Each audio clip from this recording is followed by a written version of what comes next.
বন্ধুরা আমার ইউটিউব চ্যানেলে আপনাদেরকে আবার স্বাগত। আমি আজকে fill in the blanks with proper form of the ভার্বের কিছু এক্সাম্পল নিয়ে এসেছি। তো ভিডিওটি শুরু করার আগে বলি বন্ধুরা, যারা এখনও পর্যন্ত আমার চ্যানেলটিকে সাবস্ক্রাইব করেননি অবশ্যই সাবস্ক্রাইব করবেন এবং আমার ভিডিওকে ভালো লেগে থাকলে লাইক কমেন্ট ও শেয়ার করতে ভুলবেন না। তো চলুন শুরু করা যাক। কি বলছে, I heard A loud noise last night. এখানে হেয়ারটা কেন হচ্ছে, কারণ আমি গতকাল রাতে একটা আওয়াজ শুনেছিলাম, এই জন্য এখানে লাস্ট নাইট উল্লেখ আছে বলে হেয়ার্ড হচ্ছে, তো এই জন্য হেয়ার্ড। তারপরে হচ্ছে Amit meet the stranger on the road. তো অমিত সাক্ষাৎ করেছিল একটা অদ্ভুত লোকের সাথে রাস্তায়। তো এখানেও মানে যেটা হচ্ছে পাস্ট ইনডিফিনিট টেন্স হচ্ছে। তারপরে বলছে it is difficult for me two lift the road. এই রাস্তায় ওঠা আমার পক্ষে খুব কষ্টকর।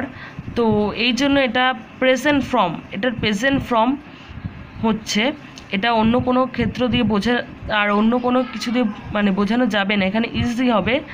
Alexander was the king of Macedonia. তো আলেকজান্ডার যেহেতু একসময় ম্যাসিডোনিয়ার রাজা ছিলেন তাই জন্য ওয়াজ বসছে। He has been standing at the door of the house for an hour. তো এখানে ব্র্যাকেটে স্ট্যান্ড আছে। তো এখানে কি বলছে যে সে দাঁড়িয়েছিল ঘন্টা ধরে, মানে দাঁড়িয়েছিল এবং আছে এখনও মানে সেই বাড়ির দরজার ধারে, ওই জন্য এটি হচ্ছে হ্যাজ বিন স্ট্যান্ডিং দেওয়া হয়েছে।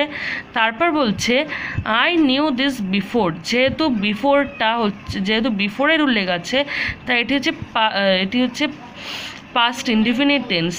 I would die to listen to it. আমি হয়তো মরে যেতাম এটা শুনলে। তো উডের পরে যেহেতু সবসময় ভার্বের যে প্রেজেন্ট ফর্ম হয় তাই এখানে ডাই হচ্ছে। মাই অনার ডিপেন্ডস অন ইট। আমার যে মানে আমার যে সম্মান সেটা এর ওপর নির্ভর করে। তো এখানে যেহেতু এখানে এটিও একটা মানে প্রেজেন্ট ইনডিফিনিট টেন্স, বর্তমানের কথা বলছে, এই জন্য বলা হয়েছে he will come here tomorrow. Tomorrow উল্লেখ করা হয়েছে এই জন্য বলছে যে হি উইল কাম।